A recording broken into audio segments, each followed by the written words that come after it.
आपके मन में दशकों बाद भी कोई अच्छा काम क्यों ना हो। 6 साल पहले मैं सुबह 2 बजे अपने फोन की घंटी बजने से उठा। अनजान नंबर था, मैंने उसे नजरअंदाज कर दिया। फिर से फोन किया, फिर से नजरअंदाज कर दिया। जो महीने से किराए के पैसे नहीं चुका पाया था। एक स्टूडियो अपार्टमेंट में रह रहा था जो रहने लायक नहीं था। मकान मालिक हफ्तों से बेदखली की दे रहा था। मुझे लगा कि पुलिस मुझे बताने के लिए फोन कर रही है कि मुझे घर से निकलने 24 घंटे चाहिए। लेकिन तभी मेरे दिमाग में एक बात आई, मेरी माँ बीमार थी, बहुत बीमार है। ऐसे में हर फोन कॉल का मतलब फोन कॉल हो सकता है। मैंने घर फोन किया। पहली घंटी बजने से पहले ही पिताजी ने फोन उठा लिया। उन्होंने कहा, ये तुम्हारी माँ है। उनकी आवाज कांप रही थी। वो अस्पताल में है, तुम्हें अब घर आ जाना चाहिए। मैं लंदन में रहता था, घर खाली था। अच्छे दिन में ट्रेन से 4 घंटे लगते थे। मैंने कपड़े पहने और भागा। सुबह के 9:15 बज रहे थे और सड़कें खाली थी। मैं 15 मिनट में किंग्स क्रॉस स्टेशन पहुंच गया। मेरी सांस फूल गई थी। प्रस्थान बोर्ड खाली हो सकता था।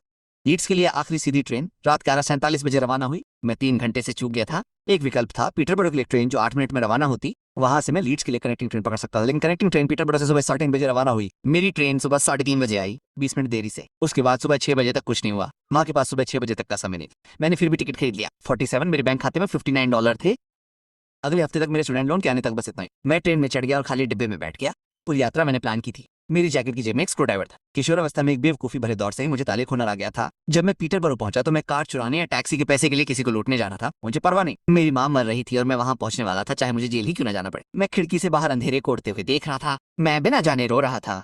मैं प्रतिमा किसी में पहचान नहीं पाया। टिकट कृपया। मैंने अपना टिकट ढूंढा, बिना ऊपर देखे उसे सौंप दिया। कार्ड ने उस पर मोहर लगा दी। मैंने उसके जाने का इंतजार किया। वो नहीं गया। मैंने ऊपर देखा। वो शायद 50 साल का होगा, भूरे बाल, दयालु आंखें, बस वहीं खड़ा मुझे देख रहा था। क्या तुम ठीक हो बेटा? मैं ठीक हूँ, मैंने कहा। कृपया मुझे अकेला छोड़ दो, तुम ठीक नहीं लग रहे हो। मैं अपने सीने में गुस्से को बढ़ता हुआ महसूस कर सकता। तुम्हें इससे क्या लेना, बस अपना काम करो और आगे बढ़ो। वो मेरे सामने बैठ गया। वो छोटा लड़का शायद 5-6 आदमी के सामने बैठा था, जो स्पष्ट रूप से अस्थिर था, जो स्पष्ट रूप। मैंने सोचा कि उसे चुप रहने के लिए कहूं। मैंने इससे भी बुरी बातें सोची। अगर कोई परेशानी है तो मैं यहाँ इसके लिए ही हूँ। तुम इसमें मदद नहीं कर सकते, मुझे आजमाओ। मुझे नहीं पता कि मैंने उसे क्यों बताया। शायद मुझे बस इसे जोर से कहने की जरूरत थी। शायद मैं चाहता था कि वो समझे कि मैं पीटरबरो में अपनी जिंदगी क्यों बर्बाद करने जा रहा हूँ। मेरी माँ अस्पताल में मर रही है। वो रात नहीं काट पाएगी। मैं इस ट्रेन में हूँ, लेकिन मैं 20 मिनट तक अपनी कनेक्टिंग ट्रेन से चूक जाऊंगा। सुबह 6 बजे तक वहाँ पहुंचने का कोई और रास्ता नहीं। तब तक बहुत देर हो जाएगी। मैं उसे फिर कभी नहीं देख पाऊंगा। तो हाँ, मैं ठीक नहीं हूँ। क्या तुम मुझे अकेला छोड़ सकते हो? वो खड़ा हो गया। मुझे लगा कि बस इतना ही। मुझे ये सुनकर दुख हुआ। बेटा, मुझे 5 मिनट दो। वो चला गया। मैं वापस खिड़की से बाहर देखने लगा। पीटरबरो में अपने अपराध की योजना बनाने में लग गया। 20 मिनट बाद वो वापस आया। मेरे साथ आओ, चलो अपना बैग ले आओ। मैं उसके पीछे 3 बोगियों से होकर ड्राइवर के केबिन तक गया। उसने दरवाजे पर गया। इंजीनियर ने मिलकर देखा गार्ड की तरफ।